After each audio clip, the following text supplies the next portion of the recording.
तो कई तरह की बातें हैं, अफवाह हैं और साथ ही सवाल भी हैं। हमारे साथ हमारे खास मेहमान डॉक्टर एमसी मिश्रा, पूर्व डायरेक्टर एम्स के जुड़ गए हैं। साथ ही डॉक्टर स्वाति माहेश्वरी भी हमारे साथ जुड़ गई हैं। बहुत बहुत स्वागत है आप दोनों का। और कई तरह की अफवाहें हैं डॉक्टर साहब, लेकिन इस बीच जो वैक्सीन अभी मार्केट में आ भी गई है उसको लेकर भी कहा जा रहा है कि अभी सुना आपने एक मौलाना कह रहे हैं कि उसमें चिप है, उसमें ये है वो है। तो लोग कंफ्यूज हैं कि आखिर वैक्सीन पर इतनी सारी बातें हो रही है, सच्चाई क्या है। सबसे पहले डॉक्टर मिश्रा, मैं आपसे समझना चाहूंगा कि कहा यह जा रहा है कि वैक्सीन में पारा है, एल्युमिनियम जैसी धातुएं हैं, क्या इसकी सच्चाई क्या है? क्या ऐसी कोई बात है क्या? नहीं, कोई ऐसी बात नहीं है। ये बिल्कुल अफवाहें हैं।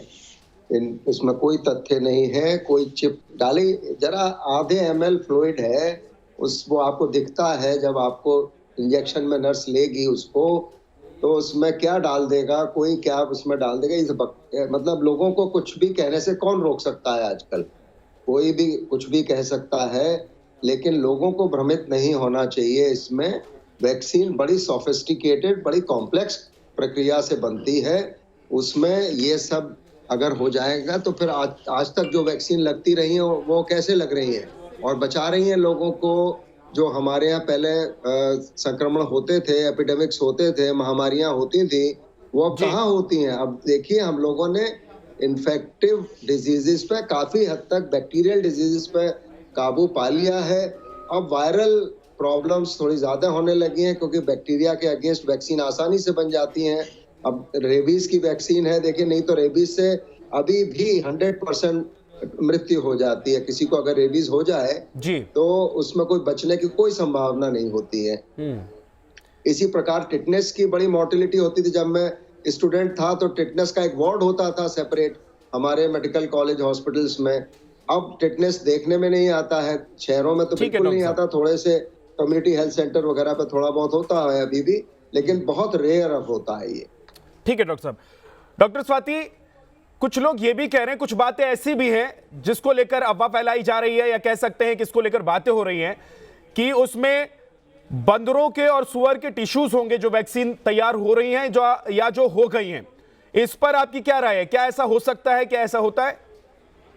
नहीं, बिल्कुल नहीं होता। ये मनगढ़ंत बातें हैं। और जिस तरह से टिश्यू कल्चर वगैरह किया जाता है वो भी एक अलग पद्धति होती है जिसमें सेल्स को यूज किया जाता है। लैब में उन सेल्स को मल्टीप्लाई करते हैं वैक्सीन बनाने के लिए। लेकिन ये बिल्कुल मनगढ़ंत बात है कि इस तरह की चीजें इसमें होती हैं। कई सारे देखिए धर्म के जो प्रचारक होते हैं वो अपनी रोटियां सेकने के लिए कहीं ना कहीं धर्म को वैक्सीन से जोड़ने की शुरुआत करने लगते हैं। लेकिन अगर आप देखें तो क्या कोरोना ने धर्म का भेदभाव किया है किसी को भी इन्फेक्ट करते वक्त? तो लोगों को ये बिल्कुल भी नहीं सोचना चाहिए कि हम वैक्सीन नहीं लगाएं। जिस तरह से वो बोल रहे थे, वैक्सीन की वजह से, और जैसे अभी डॉक्टर मिश्रा सर ने भी बोला, इसकी वजह से ही आज हम बीमारियों को वर्ल्ड में कंट्रोल कर पाए। नहीं तो पहले आप कितनी आसानी से सुनते थे कि गलघोटू हो गया, पर्ट्यूसिस हो रही, किसी को डिप्थीरिया हो रहा है, तरह तरह की बीमारियां हो रही है और बच्चों की मृत्यु होती थी। अब हम बच्चों की मृत्यु इसी वजह से रोक पा रहे हैं क्योंकि बच्चों को हम समय से वैक्सीनेट करते हैं। हमारे यहाँ भी अगर आप देखिए यूनिवर्सल इम्यूनाइजेशन प्रोग्राम में 9 बीमारियों के लिए नवजात शिशु को हम लोग इंजेक्शन टीके लगाते हैं 5 साल की उम्र तक। तो कितनी बीमारियों से बच्चे बचते हैं। इसलिए लोगों को अपने मन में बिल्कुल भी यह धारणा नहीं लानी चाहिए कि वैक्सीन सुरक्षित नहीं है या वैक्सीन में इस तरह की चीजों का इस्तेमाल होता है। बिल्कुल नहीं होता है। और 70 सालों से वैक्सीन का इस्तेमाल हो रहा है और कोई ऐसे दुष्प्रभाव नहीं देखे गए। ठीक है डॉक्टर स्वाति, आप हमारे साथ हैं, डॉक्टर मिश्रा भी हमारे साथ हैं, लेकिन मेरे सहयोगी राकेश पांडे के पास एक बार चल लेते हैं क्योंकि बहुत सारी बातें हैं, अफवाह हैं और दावे हैं।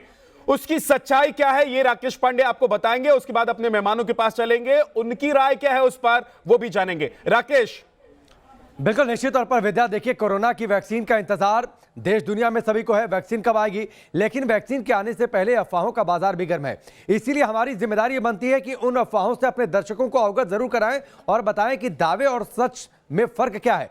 कुछ ऐसे ही सोशल मीडिया पर जो तमाम दावे हो रहे हैं और उन दावों के बीच सच क्या है ये हम आपके सामने रखते हैं। दावा यह है कि वैक्सीन से बच्चों की सेहत खराब होती है, यह दावा किया जा रहा है सोशल मीडिया पर। लेकिन सच क्या है? सच यह है कि वैक्सीन बच्चों के लिए जीवन रक्षक है। यानी ये जो दावा किया जा रहा है ये दावा गलत है।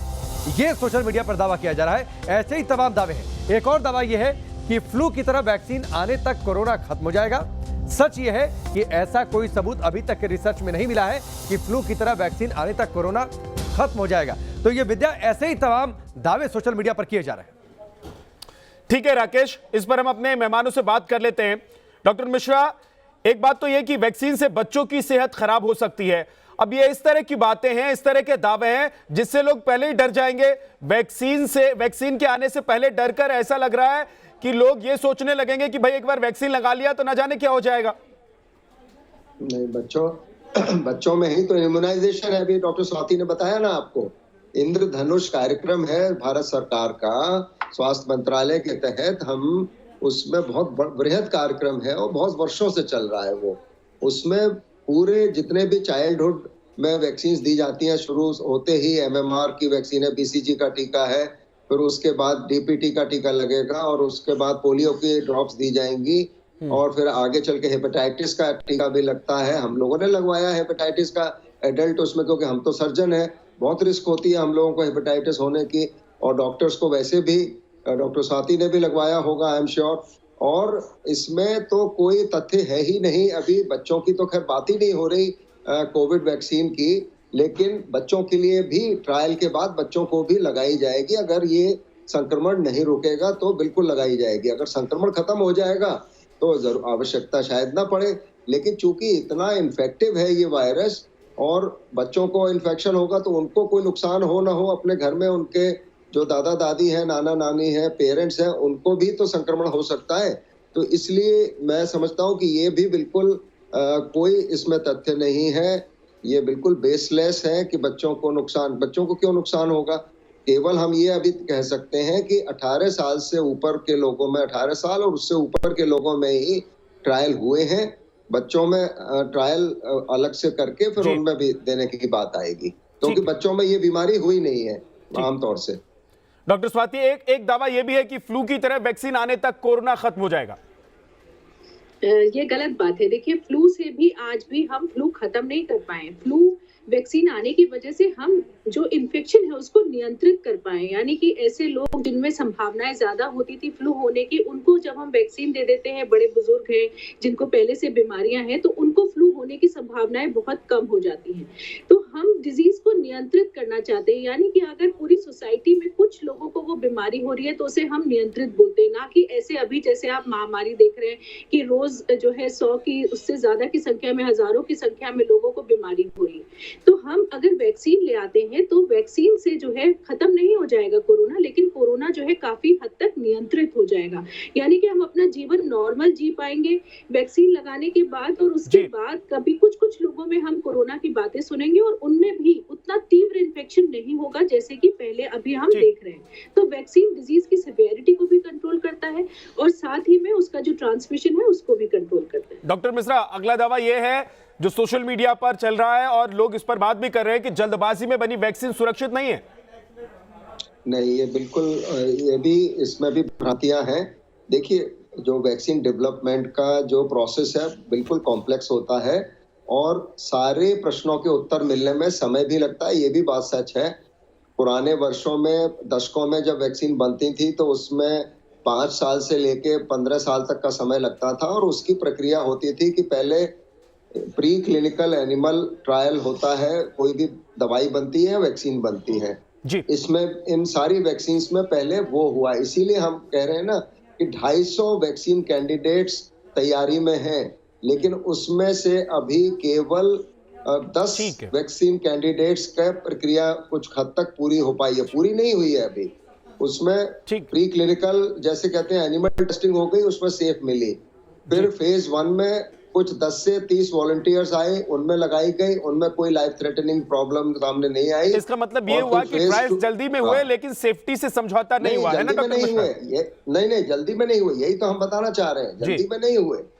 पहले फेज में केवल कम वॉलंटियर्स को लेते हैं, 10 से 20 या 30 वॉलंटियर्स को लेते हैं। हेल्दी वॉलंटियर्स होते हैं, उनसे बाकायदा रिटन कंसेंट होती है कि आपको जान का भी खतरा होगा। मतलब लोगों को चिंता करने की जरूरत नहीं है वैक्सीन से, कोई बिल्कुल भी नहीं। हाँ, ठीक है। डॉक्टर माहेश्वरी भी हमारे साथ हैं। स्वाति, डॉक्टर स्वाति, ये बताइए कि एक दावा ये भी है कि mRNA वैक्सीन जो है आपके DNA से छेड़छाड़ कर सकती है, इसमें कितनी सच्चाई है?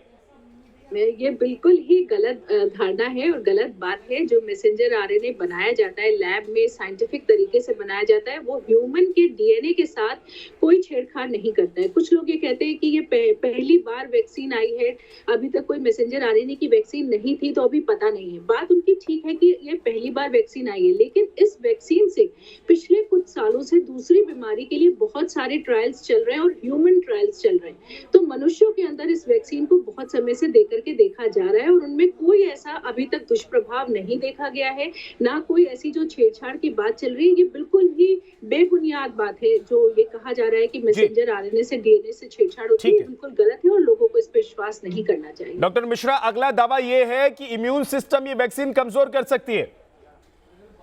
नहीं, इम्यून सिस्टम तो ये मजबूत करेगी, कमजोर क्यों करेगी?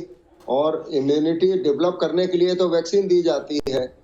उसमें ये अवश्य होता है कि कई बार वैक्सीन देने के बाद भी संक्रमण हो जाता है, लेकिन वो जब संक्रमण होगा वो कम उस ताकत का होगा, कम सीवियरिटी का होगा और आसानी से लोग उससे ठीक हो जाएंगे। अगर मान लीजिए वैक्सीन के 2 डोज लगे, एक 4 हफ्ते पहले लगा था, एक आज लगा, तो 4 हफ्ते लगते हैं संक्रमण रोग प्रतिरोधक क्षमता बिल्ड होने में। तो अगर 15 दिन के बाद मुझे मान लीजिए कोविड हो जाता है तो वो कोविड संभवतः कम सीवियरिटी का होगा और वो ठीक हो जाएगा, ज्यादा सीवियरिटी नहीं करेगा। तो वैक्सीन यानी कि कोरोना वैक्सीन को लेकर कई तरह की बातें हो रही है, दावे किए जा रहे हैं और दावा यह भी है कि वैक्सीन सुरक्षित नहीं है। डॉक्टर मिश्रा, क्या जो वैक्सीन तैयार की जा रही है वो लोगों की सुरक्षा के लिए तैयार नहीं हो रही है? क्या उस वैक्सीन से किसी तरह की कोई दिक्कत हो सकती है? ये सुरक्षित है या नहीं है? आज बताइए हमारे दर्शकों को प्लीज। वैक्सीन पूर्ण रूप से सुरक्षित है। अगर सुरक्षित नहीं होगी तो वैक्सीन लॉन्च नहीं हो सकती, और अगर वैक्सीन लॉन्च हो रही है तो उसमें सुरक्षा पर कोई प्रश्न उठाना अनुचित होगा और पूर्ण रूप से वैक्सीन सुरक्षित है। केवल बहुत सारे ऐसे सवाल होते हैं कि कितने दिन ये काम करेगी। अब इसके लिए तो हमको 1 साल 2 साल देखना पड़ेगा, वो फॉलो अप होगा जितने भी लोग ट्रायल में आएंगे। फिर उसमें जैसे सवाल आता है बच्चों में, प्रेग्नेंट वुमेन में, वो ग्रुप्स कितने इसमें आए थे ट्रायल में, नहीं आए, उन ग्रुप्स को अभी शामिल करना पड़ेगा आगे आने वाले समय में। तो वो जब ग्रुप शामिल होंगे और जब ट्रायल पूरा होगा, अपनी पूरे चरम पे जाएगा, पूरे जितने 70,000 मान लीजिए लोगों को लेना है, जब वो पूरे हो जाएंगे तो 2 साल बाद पता लग जाएंगे, बहुत सारे सवालों के जवाब आपको, प्रश्नों के उत्तर मिल जाएंगे। लेकिन अभी 3 महीने इंटरिम अंतरिम इसके आंकड़े हैं, वही डीसीजीआई में सबमिट हुए हैं, चाहे वो फाइजर की वैक्सीन हो और चाहे वो कोविशील्ड हो, चाहे भारत बायोटेक हो। ठीक है, सारे अंतरिम आंकड़े प्रस्तुत हुए हैं और उनमें जितने प्रश्नों के जवाब मिले हैं उससे ये साफ है कि वैक्सीन सुरक्षित है जी। लेकिन वो जवाब, वो मैसेज जो है वो लोगों तक पहुंच जाए, आम लोगों तक पहुंच जाए, क्योंकि आम लोगों के बीच बहुत सारे दावे अफवाहें फैलाई जा रही हैं। डॉक्टर स्वाति, एक बात यह भी है कि वैक्सीन एक बार आ जाने के बाद कोरोना खत्म हो जाएगा, यानी कि उसके बाद आपको सावधानियां जो अभी हम बरत रहे हैं उसकी जरूरत रहेगी या नहीं रहेगी, इस तरह की बातें भी की जा रही है। नहीं, बिल्कुल देखिए ये गलत बात है। कोरोना खत्म नहीं हो जाएगा, जैसे मैंने पहले भी कहा, हम उसको नियंत्रित कर लेंगे। और खास तौर से लोगों को इस बात का भी ध्यान रखना है अभी कि वैक्सीन से जो हम हर्ड इम्यूनिटी अचीव करना चाहते हैं, सामूहिक इम्यूनिटी, उसको अचीव करने में वक्त लगेगा। अभी 1-1.5 साल से ज्यादा का वक्त लग सकता है। इसलिए लोगों को वैक्सीन लगने के बाद भी मास्क पहनना है, सामाजिक दूरी का ध्यान रखना है और जो एहतियात हम बरत रहे थे वो वैसे के वैसे ही करने हैं। वैक्सीन आपको बीमारी होने से बचाएगी और अगर बीमारी किसी को होती भी है तो उसकी तीव्रता ज्यादा नहीं होगी। इसलिए वैक्सीन हम सभी के लिए लगवाना बहुत जरूरी भी है और साथ ही में जो एहतियात है उन्हें रखना जरूरी है, क्योंकि जिसको वैक्सीन लगी है वो ये नहीं चाहेगा कि किसी दूसरे को ये बीमारी वो फैला सके। तो इसलिए हर किसी को बातों का भी ध्यान रखना जरूरी होगा। बहुत बहुत शुक्रिया डॉक्टर स्वाति आपका भी, और डॉक्टर एमसी मिश्रा जी आपका भी बहुत बहुत शुक्रिया ये तमाम जानकारी हमारे दर्शकों के साथ साझा करने के लिए। तो अफवाहों पर ध्यान ना दें, जो दावे किए जा रहे हैं उसकी सच्चाई तक पहुंचने की कोशिश करें और न्यूज नेशन आप देखते रहें, क्योंकि हम कोरोना से जुड़ी, उसकी वैक्सीन से जुड़ी तमाम खबरें सबसे पहले आप तक प्रामाणिक तौर पर पहुंचाते हैं। एक छोटा सा ब्रेक।